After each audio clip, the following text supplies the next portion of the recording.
Hello बच्चों, MP teachers guild में आपका स्वागत है। आज हम राष्ट्रीय मेंस, नेस और ओलंपियाड में आने वाले सामाजिक विज्ञान के कुछ क्वेश्चन देखेंगे। चलिए स्टार्ट करते हैं। क्वेश्चन नंबर 1, प्राकृतिक संसाधन का उदाहरण नहीं है। तो प्राकृतिक संसाधन क्या होते हैं जो कि हमें कहाँ से प्राप्त होते हैं? प्रकृति से प्राप्त होते हैं। वह कौन से संसाधन होते हैं? प्राकृतिक संसाधन। ठीक है, हमने दो प्रकार के, पिछले वीडियो में हमने दो प्रकार के संसाधन समझे थे, एक प्राकृतिक संसाधन और दूसरा मानव निर्मित संसाधन। तो मानव निर्मित कौन थे?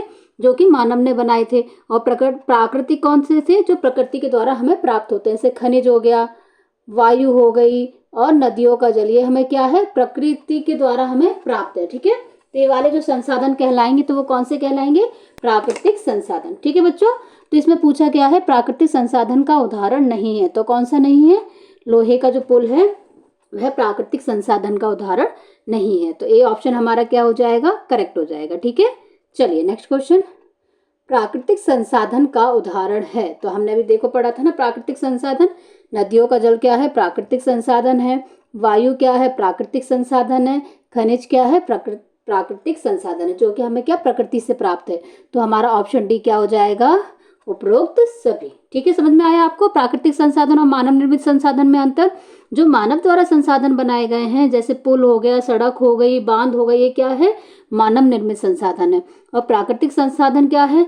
जैसे जो हमें प्रकृति के द्वारा प्राप्त है, जल हो गया, नदियों का जल हो गया, वायु हो गए, खनिज हो गए, सूर्य हो गए, सूर्य और जो सौर ऊर्जा है वो भी क्या हो जाएगा? प्राकृतिक संसाधन। ठीक है बच्चों, चलिए नेक्स्ट क्वेश्चन। प्राकृतिक संसाधन के संबंध में सही कथन है। तो वे संसाधन जो प्रकृति से प्राप्त होते हैं, ये तो सही बात है। हवा हो गई, मृदा हो गई, खनिज, ये सब क्या है? प्राकृतिक संसाधन है। तो हमारा ए भी सही है और हमारा बी भी सही है। तो हम ऐसे दोनों टिक नहीं करके आएंगे, हम क्या टिक करके आएंगे? Option C. क्या हो जाएगा? कथन ए और बी दोनों। तो ऑप्शन सी क्या हो जाएगा? हमारा करेक्ट आंसर। ठीक है बच्चों, चलिए नेक्स्ट क्वेश्चन।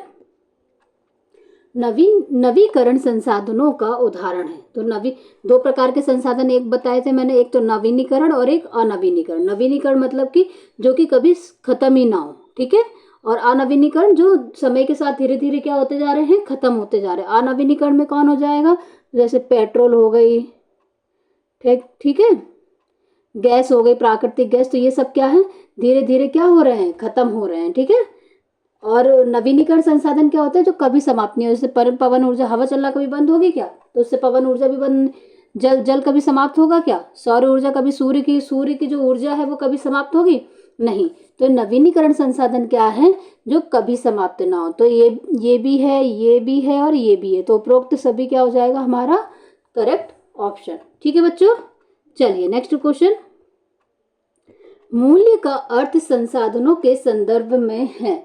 तो क्या अर्थ है मूल्य का? महत्व, की पूर्ति, की मात्रा और की मांग। ठीक है, तो क्या मूल्य का मतलब क्या होता है?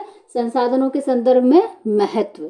ठीक है, तो मूल्य का जो अर्थ है, देखो अलग मूल्य का अर्थ, तो एक तो मूल्य भी रहता है, किसी भी चीज की कीमत भी होती है, लेकिन यहाँ पे संसाधनों के संदर्भ में पूछ रहा है। किसके संदर्भ में? संसाधनों के संदर्भ में। तो संसाधनों के संदर्भ में मूल्य का अर्थ क्या हो जाएगा? महत्व हो जाएगा। ठीक है बच्चों, चलिए नेक्स्ट क्वेश्चन।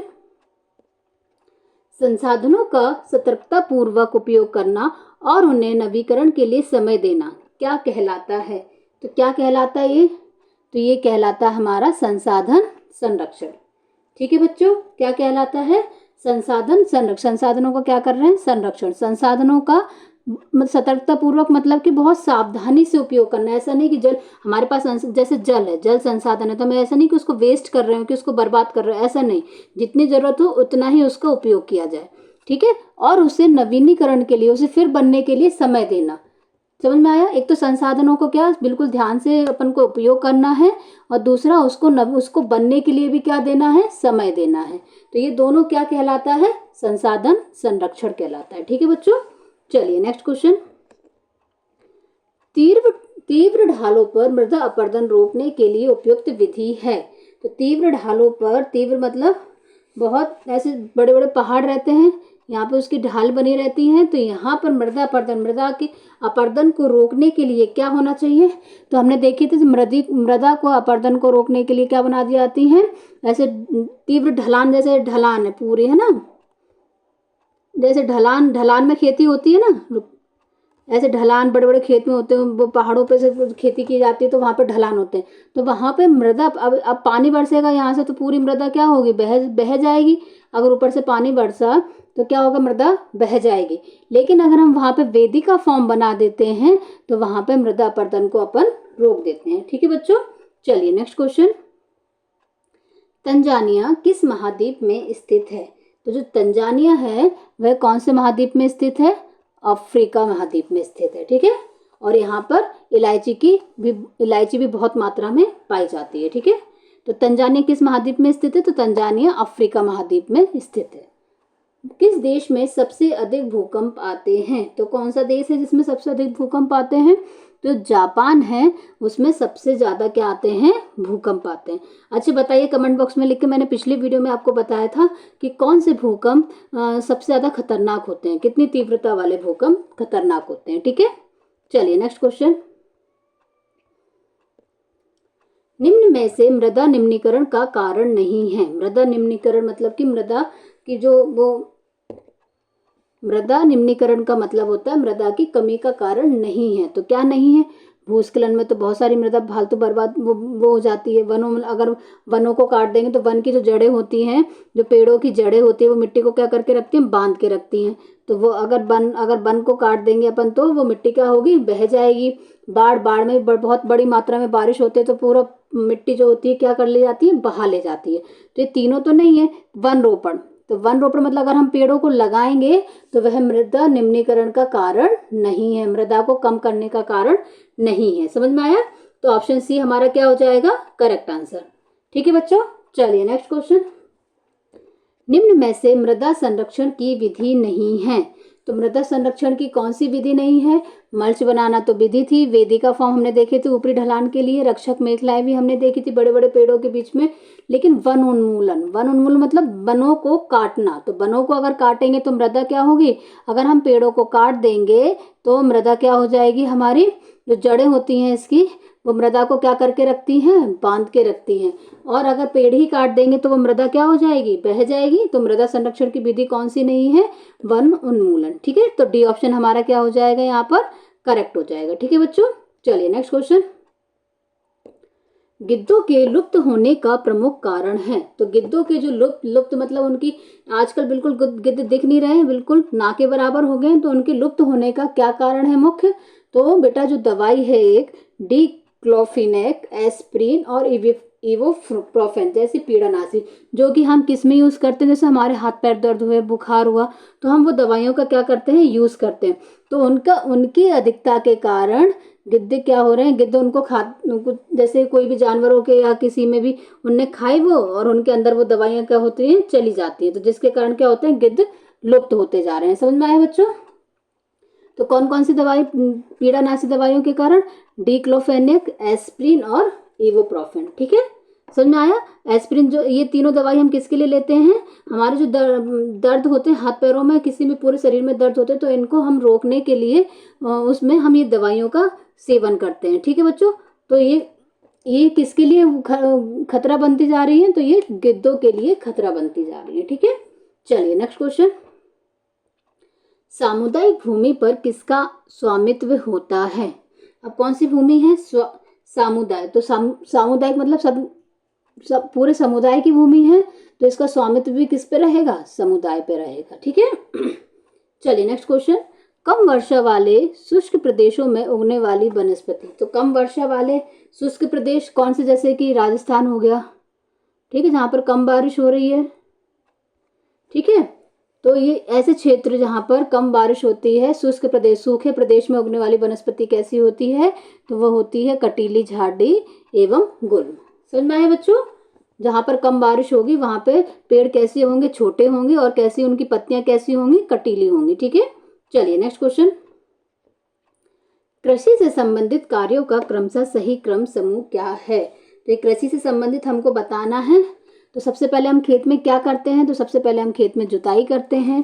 फिर जुताई के बाद बच्चों बताइए क्या करते हैं? जुताई के बाद फिर हम बुआई करते हैं। तो देखो जुताई के बाद क्या करते हैं हम? बुआई। फिर बुआई के बाद क्या करेंगे हम? सिंचाई। फिर उसके बाद निराई, और फिर उसके बाद कटाई। तो हमारा सी ऑप्शन क्या हो जाएगा? Correct answer. ठीक है, सबसे पहले हम क्या करेंगे, जुताई करेंगे, फिर बुआई करेंगे, फिर सिंचाई करेंगे, फिर निराई करेंगे और फिर कटाई करेंगे। समझ में आया बच्चों? चलिए नेक्स्ट क्वेश्चन। भारत के उत्तर पूर्वी भागों में स्थानांतरित कृषि प्रचलित है। आदिम निर्वाह कृषि में स्थानांतरित कृषि और वाणिज्यिक कृषि शामिल है।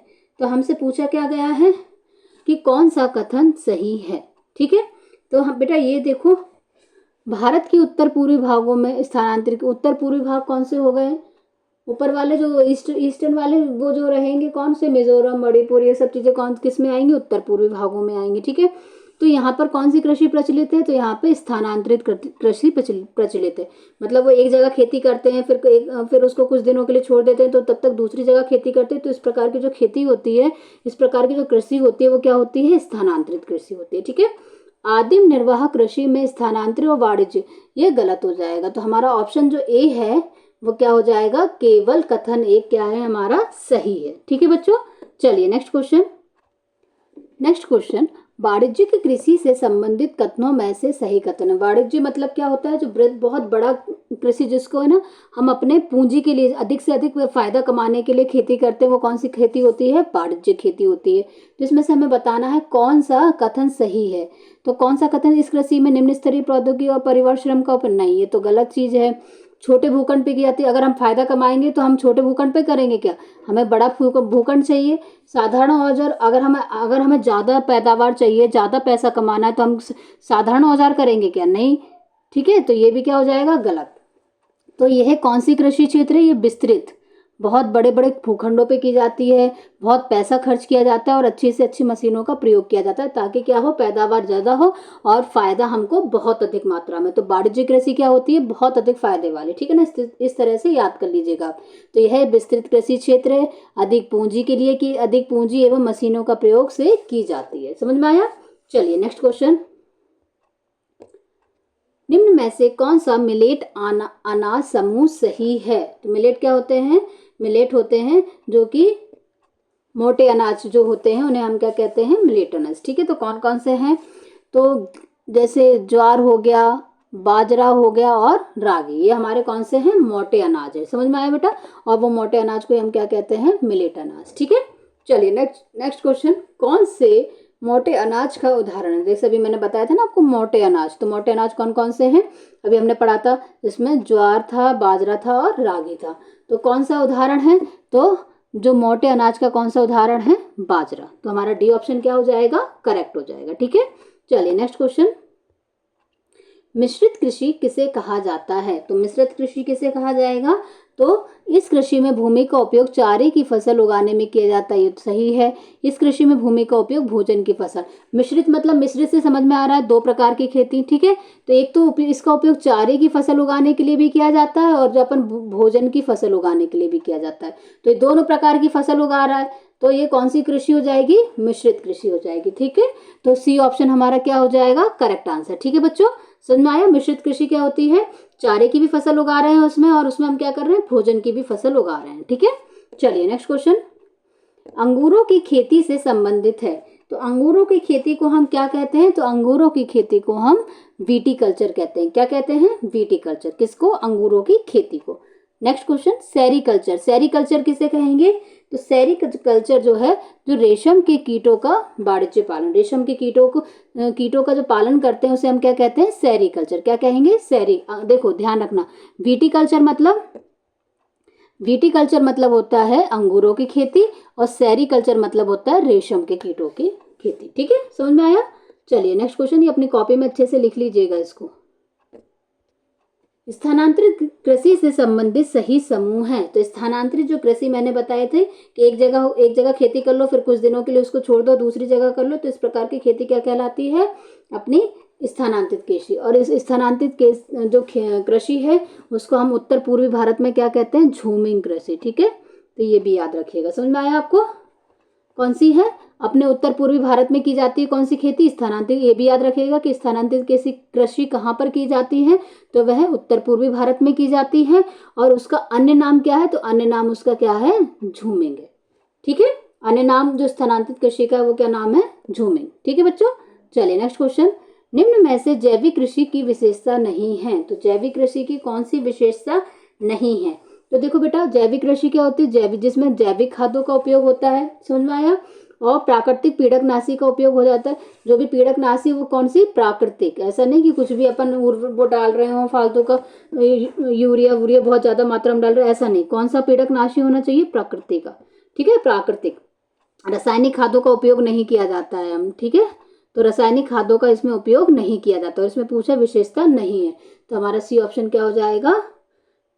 राइट आंसर हो जाएगा, ठीक है। फसलों में कोई आनुवांशिक रूपांतर नहीं किया जाता, तो ये भी सही है, कोई भी आनुवांशिक रूपांतर नहीं किया जाता। और आज हमारे, और सबसे ज्यादा जो जैविक कृषि है वो कहाँ पर होती है? सिक्किम में, ठीक है। तो ये भी याद रखिए, कभी क्वेश्चन आ जाए, सब सर्वाधिक जैविक खेती कहाँ पर होती है, तो वो है सिक्किम। कौन सा राज्य है? सिक्किम। तो सिक्किम की राजधानी क्या हो जाएगी? सिक्किम की राजधानी होती है गंगटोक, ठीक है। आपको किस विषय की वीडियो चाहिए तो आप, है ना, आप मुझे कमेंट बॉक्स में लिख सकते हैं, तो मैं उसी का वीडियो बना के आपको अपलोड कर दूंगी, ठीक है बच्चों। चलिए नेक्स्ट क्वेश्चन। सुनहरा रेशा के रूप में किसे जाना जाता है? तो जो सुनहरा रेशा है उसके रूप में किसको जाना जाता है? पटसन, ठीक है। किसको जाना जाता है? पटसन को। और इसकी सर्वाधिक खेती कहाँ पर होती है? तो इसकी सर्वाधिक, पटसन की जो सर्वाधिक खेती है वो कहाँ होती है? पश्चिम बंगाल में, ठीक है। और पश्चिम बंगाल की राजधानी क्या होती है? कोलकाता, समझ में आया। और पहले हमारे भारत की राजधानी भी क्या थी? कोलकाता। 1911 से पहले भारत की राजधानी हमारी क्या थी? कोलकाता, समझ में आया, ठीक है बच्चों। तो सुनहरा रेशा किसे कहते हैं हम? पटसन को कहते हैं। चलिए नेक्स्ट क्वेश्चन। उद्योगों का वर्गीकरण किस आधार पर नहीं किया जाता? तो उद्योगों का जो वर्गीकरण है वो किस पे नहीं किया जाता? कच्चा माल के तो कौन कौन, जैसे कपास का कच्चा माल है तो उसको उसी का उद्योग का हो जाएगा। तो इस प्रकार कच्चे माल के आधार पर तो किया जाता है, आकार के आधार पर, भैया बड़ा है तो बड़ा वाला बृहत हो जाएगा, छोटा है तो छोटा।